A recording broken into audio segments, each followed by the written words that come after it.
Samantha's not here this week. She's taking care of somebody that's sick. So I thought, what the heck, I'll be her. I'm going to be all bubblegum and happy. Oh, wait a minute. I got to insult myself. Greg, you're an idiot. Thank you very much. I appreciate it. All right. You're welcome, Greg. All right. Well, we'll go ahead and get started here today. Hope everybody had a great week, great month. And want to remind everybody, please share and like our videos because, well, we kind of like it when you share and like. It's just a rumor that we have, but we do like it and stuff. This month, we got some fun stuff. Raisa's got a short for us, so we'll play that here in just a second. Then we're going to drop over to Miss MLisa, who's got... Wait a minute, you said I was last. But that's okay. Oh, for Christ's sakes. Now I got to start recording over again. No, we'll just leave it all in there. All right. Well, you're not last. Okay, so we want to put me first? Second. Raisa, MLisa, okay. Andrea, Greg. See, okay. I was letting ladies go first. All right. Are we ready to go into my segment? Are we ready to go into my segment? Not yet. We're still dabbling. Anyway, a little bit about how did anybody get to see? Well, I know you got to see the eclipse. Yes, I did. Yeah, we got to see clouds. And then we got to see more clouds. Oh, by the way, did I mention we saw clouds? All right. Well, we saw clouds. I was a pretty good ways north of you up in Blanco, a little bit north of Blanco, and the clouds broke up just in time for us to get a really, really good look at it. We never got squat. It was totally overcast. It was so thick, you could look at the sky the entire day and not see the sun. Now, the only thing that was cool for us is when it went total dark, it was a real surreal grayish dark that was really kind of cool. We're just sitting there talking, and all of a sudden it got dark. All the field lights came on and stuff out at the ranch, and that was a little interesting. So, you know, the birds, all the birds stop. It gets like dead quiet. That was crazy. Yeah, we didn't notice, but we weren't paying attention. There was so many of us up there. We were chatting and stuff. Now, one thing we all did notice is normally when it gets dark up at the ranch, the frogs and crickets in the creek are horrendously loud. We open windows at night in the spring and fall time, and it's deafening. But we didn't hear it this time, so we were kind of surprised. They were smarter than the rest of us. They knew it. Well, they didn't have enough time to come out in like 5 minutes. I did. We had 4 minutes and 12 seconds. But it's there. Well, other than that, not much is going on here. I'm working on finalizing a few things in the shack, getting ready for the June contest. I know it's still a month and a half away, but if I start now, I might actually accomplish my goal since I get to work about 2 minutes a month on things with all the other side projects. There, Andrea, have you ever powered up your 905 yet? Sort of. All right. I didn't try and produce any RF, but I turned everything on once. Yeah, I still haven't broken down and bought mine yet. And I keep waiting for you to power it up and tell me if it works. Oh, okay. Well, I got to figure out an antenna to go on the car. That's going to be the hard part. Yeah. And Miss MLisa got her antenna fixed by herself. It was great. She pulled it down. She got it repaired, back up, and we've heard her on the radio. She actually has keyed a microphone. So, you know, in fact, Facebook, we had a live view of Net, and you could actually hear MLisa talking. It was incredible on that. All right, well, let's go ahead and start rolling into some things. Tonight, in all seriousness, I'm going to be doing a segment on amplifiers and the value that they bring to the table. Andrea is going to be doing a segment and follow up on the eclipse that she did a while back. And Miss MLisa's got two ham shacks to show us. So wow. I'm feeling kind of special here today. And then we also have Miss Raisa, who will roll into first with a real short clip. So let's roll into Raisa's video that she sent.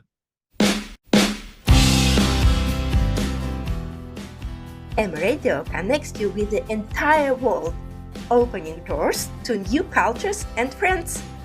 Dive into the world of technology, antennas, and the magic of shortwaves. Every day we learn something new.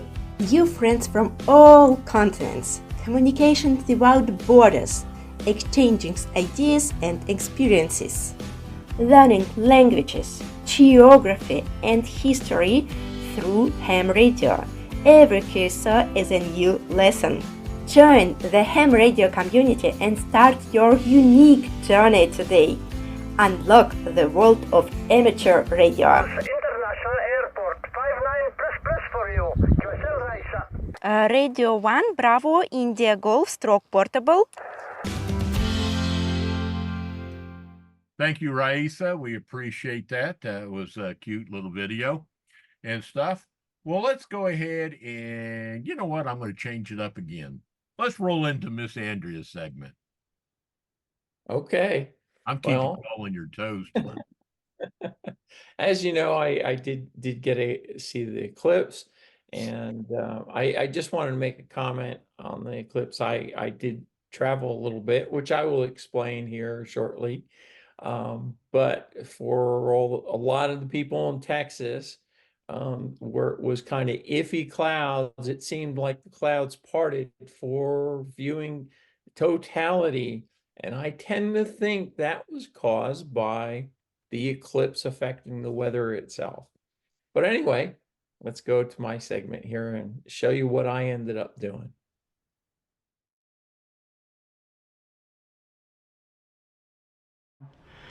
Well, it's after the eclipse, so I'm sure we all had some stories to go around with this. As for me, I thought I would share some of my events and what I was able to see. Of course, leading up to the eclipse, the weather forecast was not looking great. The chance for cloud cover over this area in Texas was just not looking good. And as I watched the maps, and by Thursday before, it was really looking like I had to get to northern Arkansas to view the eclipse. Friday, I secured myself a room in Little Rock. They were hard to get, and I had to pay a little bit of a premium. I'll share that, about $250. Ouch. Yeah, on a room that would normally cost about $70. Not too crazy for the type of one-time event and what places were starting to get at that close a time. Now, Little Rock wasn't a great viewing area, but it was a good launching point to move further north, and one that was easy to get to. My brother also flew into town, well, Dallas actually, to come view, and so we decided to meet up. And for that reason, and no room in Rover, I ended up renting this little black car here to head up there. And I also had to bring my cats with me for a couple days. And so we hopped in the car, ran up to the Dallas area, picked my brother up, and on Sunday night, we ran up to Little Rock. When we got into our room, one of the cats wasn't particularly happy. The other one was fine. Scamper at one point was completely missing, and I was looking all over for him. and I couldn't find them. And then I found them here, yeah, in the sink. I didn't think to look up. On the other hand, Brownie was here stretched out. Brownie approves of our room. Brownie's such a good cat when traveling. Anyway, come the next morning, we got up early and we headed about an hour north to a Walmart parking lot in Conway, Arkansas. I will say not too many people showed up. We were a little bit off the beaten path there. And I was glad we got there early nevertheless, because it did take some time to set up here. And here's a look at our little, I don't know what to call it, little camp sort of. You see the sheets that are on the car. Those were just to keep the sun from shining in because we had the two cats. And by the way, they're very well behaved. I was able to keep the windows wide open, and with the white sheet across all the windows, the inside of the car never got warm, or not any warmer than the outside really. And of course we gave ourselves a little canopy that we can hide under and get out of the direct sun. As for my setup for viewing, this is my Celestron 6 SE, and I have it mated to a Nikon Z6 II. I initially intended to use my Sony A7, which I'm recording this video with, rather than the Nikon. However, I had a focusing problem. So the Nikon, with its little lower resolution, had to be it. Our setup here attracted some interest of the locals, and some of the employees of the store came out. They were all very friendly, and when it came time to view the eclipse, a whole bunch came out. I gave them opportunities to look at least at the viewer on the camera, because that was mated to the telescope the entire time. First contact, or the point where the moon first starts to across the sun, was approximately 12:30 p.m. local time, and here's a photo of that. I set the camera from that point on to take a photo every 2 minutes, and that allows me to piece together this little bit of animation here. So the one error I did make here is I left the camera exposure on automatic, and as there was less and less sun visible, the exposure got brighter and brighter and brighter, which eventually caused some problems with the imaging. So I didn't get a complete set of photos throughout the advance of the moon across the sun. I had to make some adjustments, and then I got these last few before totality.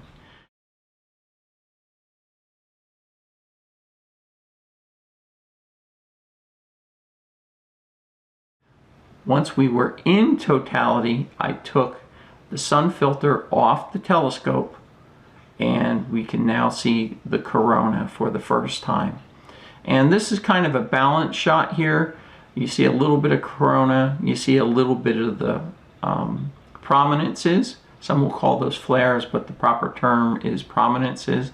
Here's an image zoomed into the one portion in the lower left of the field of view. Keep in mind the telescope inverts, so what you see at the top is what you were seeing with the naked eye below. As totality progressed, I adjusted the exposure here to bring out the corona and make that more visible. Of course, you cannot see the prominences as well here. And then I changed the exposure once again to bring out the prominences, and you can't really see the corona anymore. And I ran it this way for the rest of totality. As you can imagine, with less than 4 minutes of totality, things were very hectic, and there weren't a lot of adjustments I could make. I also took some time to just look at it with my naked eye. I did try to take some pictures with my other cameras, but I had the setup completely wrong. In a few seconds I'm like, nope, I'm not even going to mess with this. So I don't have any long shots, just the shots here through the telescope.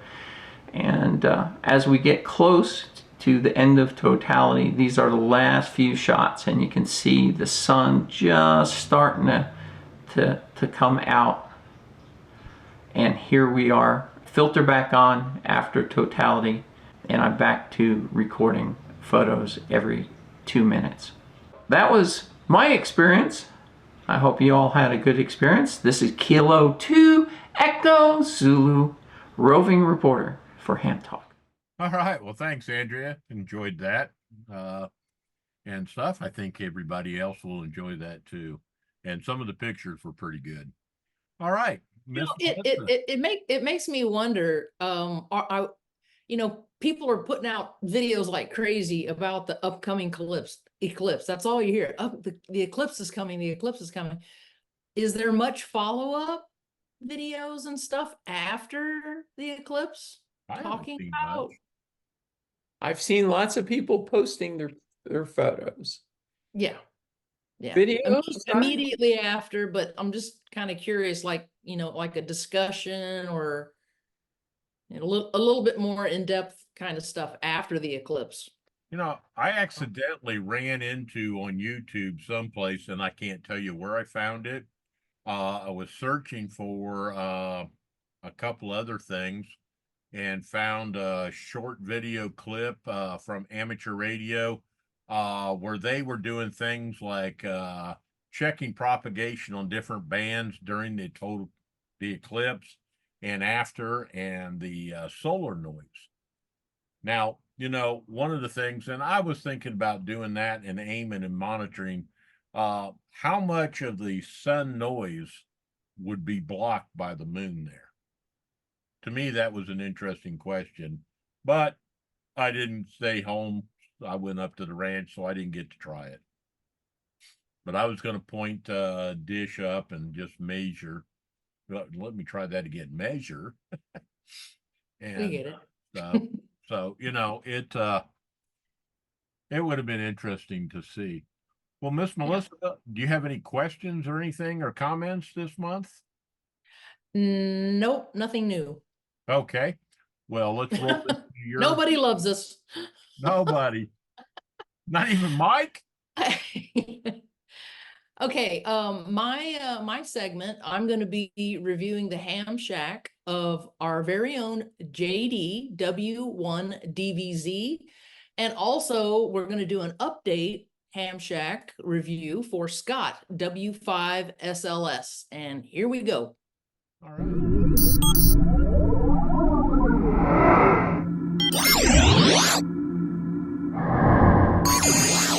Hey, we have an update on Scott's station, W5SLS.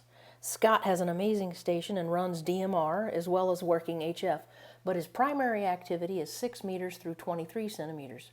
Scott runs not only ICOM 9700s, but is a huge flex radio fanatic. Combined with a Q5 multiband transverter that provides him with 2 meters, 1.25 meters, 70 centimeters, 33 centimeters, and 23 centimeters from one radio and transverter. What really sets Scott apart from the normal ham is the amazing design and construction of his remote operation. Scott finds himself traveling often, and sometimes he's gone for days to other states. With quality internet, Scott can operate his shack from any location in the world. He carries a Flex Maestro and his cell phone. With these two units, combined with the software, he can operate his 9700s, flex radios, all remotely, as well as rotate his antennas, swap antennas, and activate and deactivate his amps, all as if he was just sitting right there in front of his equipment. Just 2 weeks ago, he checked into the local San Antonio area CQ52 net from out of state, and nobody was the wiser. A very strong, loud signal. Scott has created an absolutely amazing station. Thanks, Scott, for the update. And let's pop in on JD, W1 DVZ station. JD operates HF 6 meters, 2 meters, FM, and single sideband from here. Scanning the table from the bottom left is the BECO 25th Anniversary Edition HLV 1250 VHF linear amp. 1200 watts of power for single sideband 2-meter action. Above it sits a Mercury 3S HF linear amp, and the cake topper is a Tokyo HL350V DX high power 2-meter amp for 2-meter FM simplex operating at 330 watts. Just to the right, behind the laptop, is a Green Heron antenna rotor controller and 2 Kenwood units for 6 meters and HF.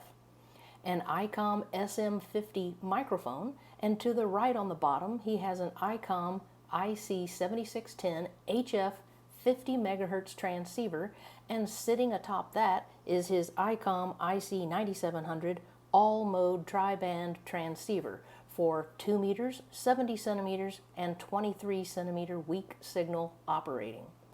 JD is currently operating 80 meters through 2 meters, but could add in 70 centimeters with the addition of antennas. Like many fellow hamster members, JD regularly works 2-meter contacts up to 300 plus miles, and he and Greg N5XO have made many contacts and had conversation via 2 meters at just over 220 miles from each other.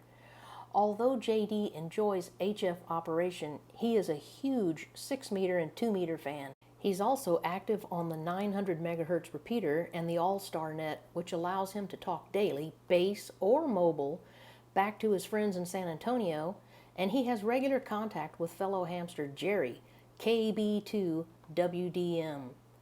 JD is a phone operator and not a big fan of the digital modes, so most of your contacts with JD will be via phone on 2-meter FM simplex or 2-meter single sideband on the hamster frequency of 144180 or 144200 national calling frequency. JD's audio, video, and lighting setup allows him to participate in shows like his favorite Ham Talk. This is a clean and professional looking setup that makes for a very nice presentation. Thanks, JD. All right, you guys are hanging on, so I'll show you my little humble station. I don't know of anybody that has a smaller one, so it just goes to show, just with a couple of pieces of equipment that you can get on the air. So I have a 17-foot TRAM 1481, and it sits on top of a 40-foot military push-up pole, and I'm using real paracord as my guy lines. I'm running LMR 400 UF, and I am using an MFJ 4225MV for my power, and that is running a little Yaesu FTM 3200D 65 watt radio. I sit at about 550 feet MSL, so I can get out a pretty darn good range. I could, if I needed to, pack up all of this stuff in about 10 minutes and go mobile to a remote site if I really needed to. So, just so, beginners know, you don't have to have a ton of equipment. You don't have to spend a lot of money. Just start with a couple of basic items. And, as you learn and grow in the hobby, you can, improve and get better in different equipment. And then one day you can have a spaceship just like Greg, N5XO. All right, that's all for this show. We'll see you next time. All right. Well, thank you very much, MLisa. That was good. I like seeing the shacks. Guys, send us shack pictures, and ladies. In fact, that's something we don't see very often is ladies. You know what? I'm probably going to stick my own in there too. Yeah. I think you should. That would be a good thing to do. So go expand your segment and add your shack to it too. All right. Well, my segment tonight, we're going to go over amplifiers, pros and cons of adding them to your shack, what value they bring to you, because They bring a lot of value, but they also don't bring value. So I'll explain that in a little bit. I like to be a man of mystery. So let's roll into my segment here.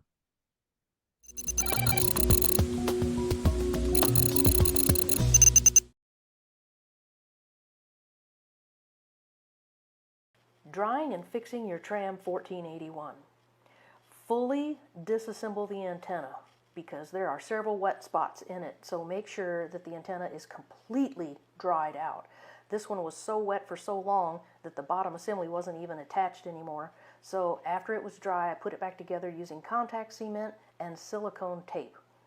And since the base wasn't attached anymore, it made it really easy to use my Dremel tool, and I bored out a little vertical slot. You'll see it about 10 o'clock right there.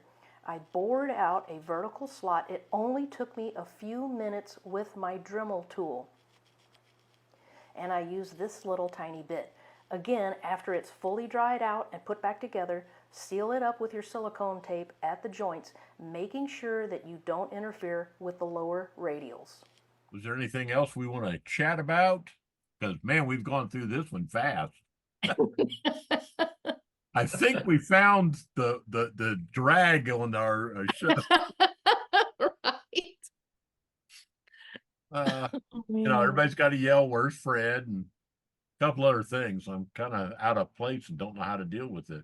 I don't know. I mean, I would just say for me, like, kind of like ending the show or final thoughts or whatever is, I mean, this last month, it seems like once a month comes too soon already. Enough. Yeah, look who's popping in towards the end of the show here. But this last month has just flown by. It has. I It's going by so fast, and that's part of the reason why I am starting now getting everything tested. I went up last weekend, all weekend, and worked on fine-tuning a couple antennas, got them all set up and everything. JD, you got any video? Well, JD at least is there in spirit, but I put a lot of effort into getting things done because I'm going to wake up one day and turn around and it's going to be the June contest. Yeah. Last year, it totally caught me off guard. I was not prepared, and I missed for the first time the June contest in years.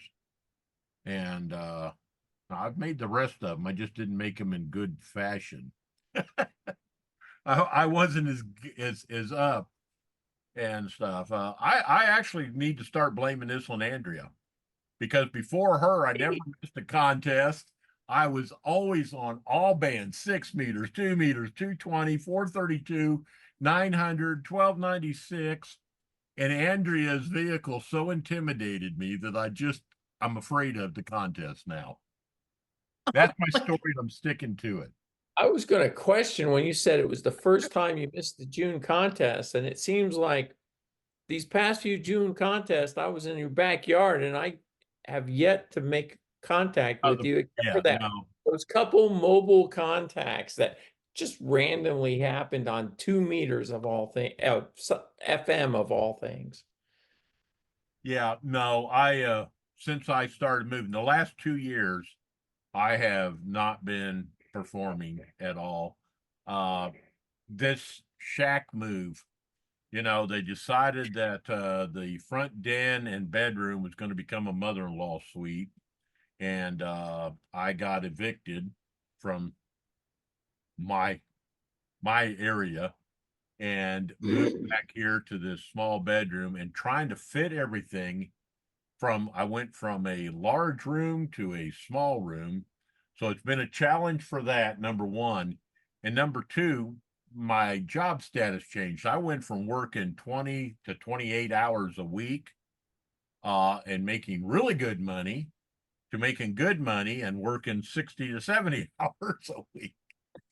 And then on top of that, with the house construction, I just don't have time for anything. I'm going to have to retire to finish my ham shack, I think. Now the good news is that we're estimating 3 more weekends to finish our house. So if I finish that in the next 3 weekends, I'm going to get weekend life back. Well, JD, welcome to the show. Greetings from North Texas. JD, your camera is focused on the bookshelf way behind you for some crazy reason. Okay, is that better or worse? No, it doesn't. Well, it zoomed in A on little you. bit. There you go. There you go. There you go. Well, Is it out just of in time for focus? just in time for JD to join us. That's the end of our show, everybody. Hey, I am not retired. I work for a living still, Greg. So I So do I. stay That's why I busy. don't have time to do anything. I know the problem. I'm always in the air. Actually, out of this group, Melissa's the only one that gets to live a life of luxury. Lay Kinda. around, The lottery. eat bonbons, and watch soap operas. Hey, I've been carnivore for 3 weeks now, and it is tough. I'm loving those steaks when I'm eating them, but oh my gosh, I miss my cherry pie and my gingerbread and stuff. There's my 2 new radios, a 9700 and a 7610. Okay. For Cool. whatever that's worth.